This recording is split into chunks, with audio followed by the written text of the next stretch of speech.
ओम श्री शक्ति नमः। ओम श्री शक्ति नमः। ओम श्री शक्ति नमः। ओम श्री शक्ति नमः। ओम श्री शक्ति नमः। भगवान श्री नारायण की महिमा युगों का प्रीत है। पहले के जल जल में मार्कंडेय जी को भगवान के दर्शन तथा भगवान की नाभि से कमल की उत्पत्ति।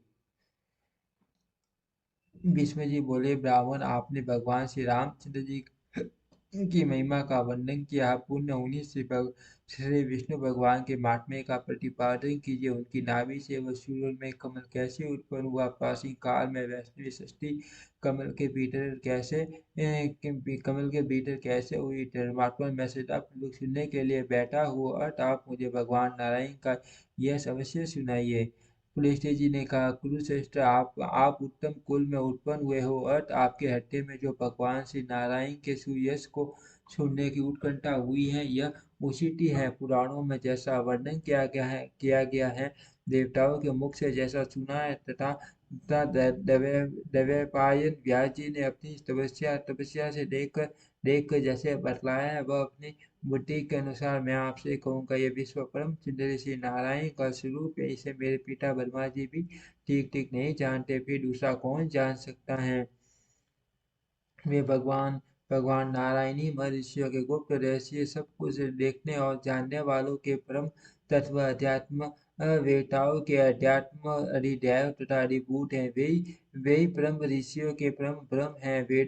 वेदों में प्रतिपादित यज्ञ उन्हीं का स्वरूप है। विद्वान पुरुष उन्हीं को तप मानते मानते हैं, जो कर्ता कारक मन बुद्धि चित्त की अपन्न पुरुष शासन करने वाले और अद्वितीय समझे जाते हैं, जो 5 प्रकार के प्राण, अपमान, ज्ञान, उदान और सम्मान, ध्रुव एवं अक्षर तत्व हैं। वे ही परमात्मा नाना प्रकार के भावों द्वारा प्रतिपादित होते हैं। वे ही परम ब्रह्म हैं तथा वे ही भगवान सबकी सृष्टि और संहार करते हैं। उन्हीं आदि पुरुष का हम लोग यजन करते हैं। जितने कथाएं हैं, जो स्तुतियां हैं, इसे धर्म कहते हैं। जो धर्म परायण पुरुष हैं और जो विश्व तथा विश्व के स्वामी हैं, वे सब भगवान नारायण के ही स्वरूप माने गए हैं। जो सत्य हैं, जो मिथ्या हैं, जो आदि मध्य और अंत में हैं, जो सीमा रहित भविष्य हैं, जो कोई सर प्राणी है तथा इनके अतिरिक्त भी जो कुछ वस्तुएं हैं, वह सब पुरुषोत्तम नारायण ही है। कुरु नंदन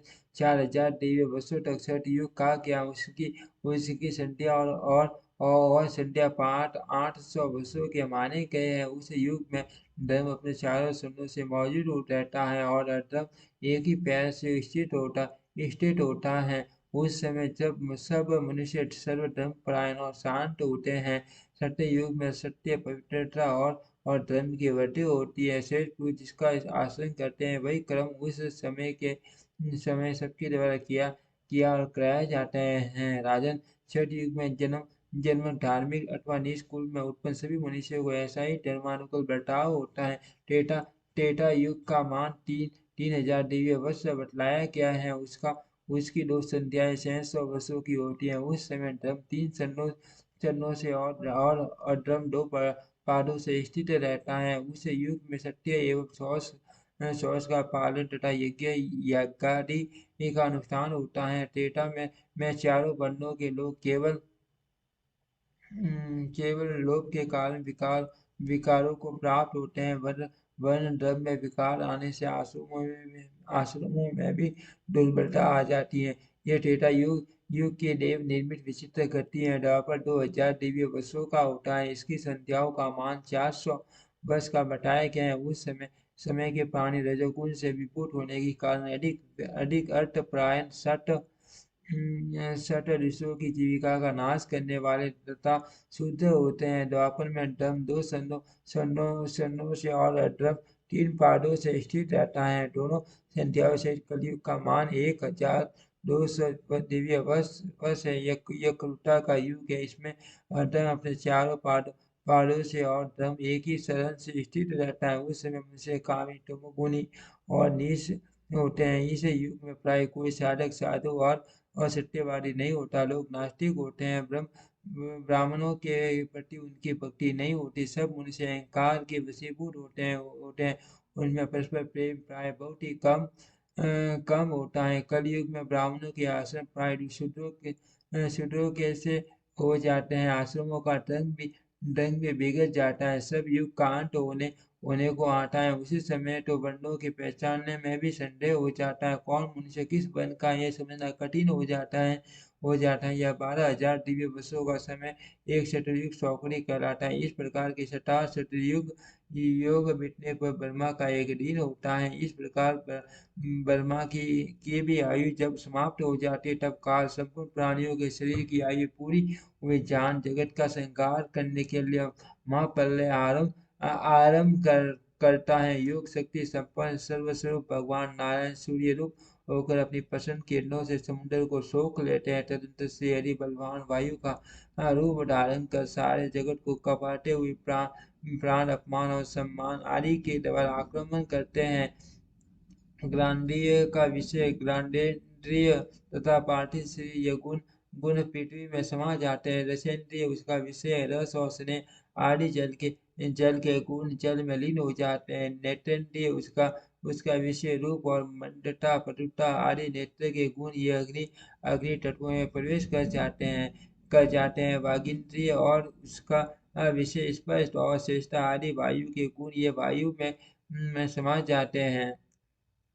सर्वेंटी और उसका विषय है सब तथा सुनने की क्रिया आदि गुण आकाश में विलीन हो जाते हैं। इस प्रकार काल रूप भगवान एक ही मुहूर्त में संपूर्ण लोगों की जीवन यात्रा नष्ट कर देते हैं। मन बुद्धि सीठ और सीटे की ये परमेष्टि ब्रह्मा जी में लीन हो जाते हैं और ब्रह्मा जी भगवान भगवान ऋषिकेश के लीन हो जाते हैं। पंच महाभूत भी उसी अमित तेजस्वी विश्व विभु में प्रवेश कर जाते हैं। सूर्य वायु और आकाश के नष्ट हो जाने तथा सूक्ष्म जगत के भी लीन हो जाने पर अमृत पराक्रमी सनातन पुरुष भगवान श्री विष्णु सबको दग्ध करके अपने अपने में समेट कर अकेले ही अनेक सहस्त्र युगों तक एकांत के जल में शयन करते हैं। उन अव्यक्त परमेश्वर के संबंध में कोई व्यक्त जी यह नहीं जान पाता कि ये पुरुष रूप कौन है। उन देव श्रेष्ठ के विषय में उनके सिवा दूसरा कोई कुछ नहीं जानता। भीष्म एक समय की बात सुनो। महामुनि मार्कंडेय को एक एकानव के जल में शयन करने वाले भगवान कौटुर बस अपने मुंह मुंह मुंह में लील गए। कई हजार वर्षों की आयु वाले वे महर्षि भगवान के उत्कृष्ट तेज से उनके उदर में तीर्थ यात्रा के प्रसंग प्रसंग से विचरते हुए पृथ्वी के समस्त तीर्थों में घूमते फिरे।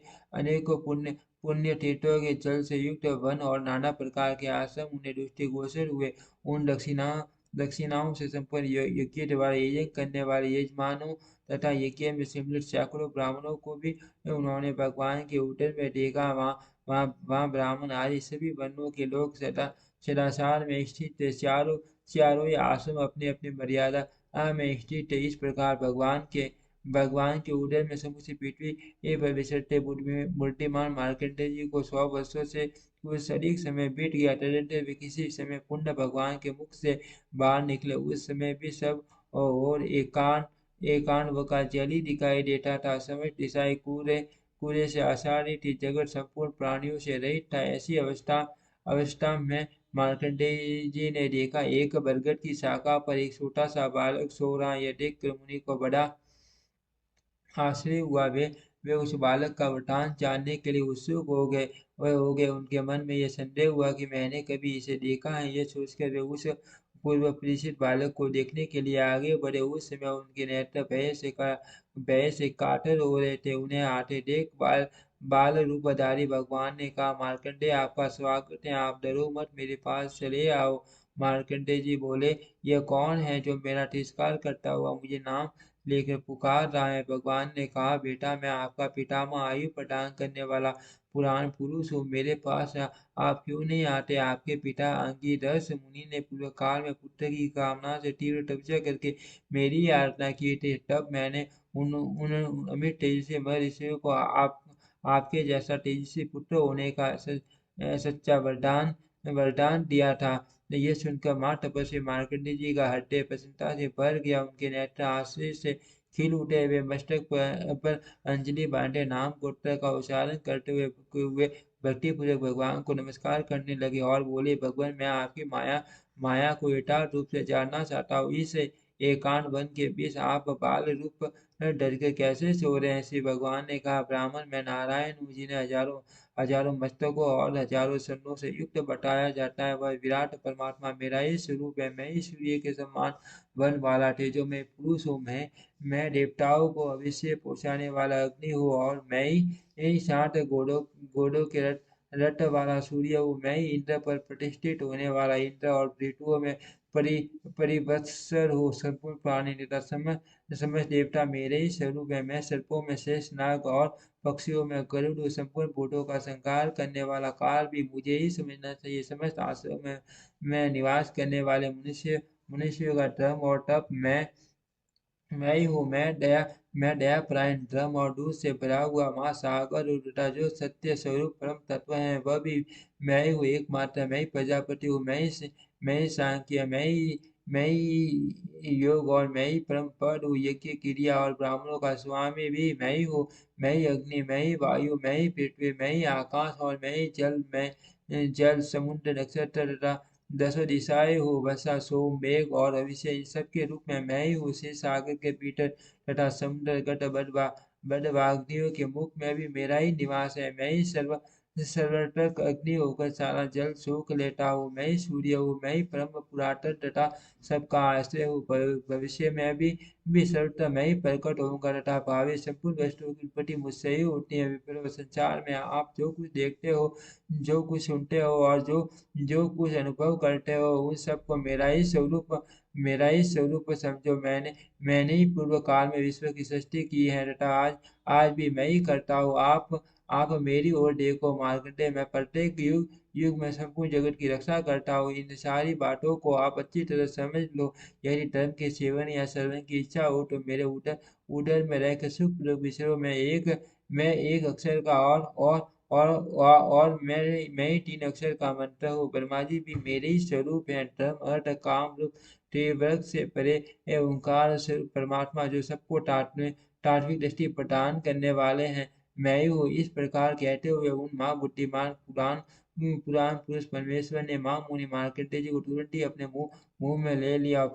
फिर तो वे मुनिश्रेष्ठ भगवान के उदर में प्रवेश कर गए और नेत्र के सामने एकांत स्थान में धर्म श्रवण करने की इच्छा से बैठे हुए अविनाशी हंस भगवान के पास उपस्थित हुए। भगवान हंस अविनाशी और विविध शरीर धारण करने वाले हैं। वे चंद्रमा और सूर्य से रहित प्रलयकालीन एकांत व के जल में धीरे धीरे विचरते तथा जगत की सृष्टि करने का संकल्प लेकर विहार करते हैं।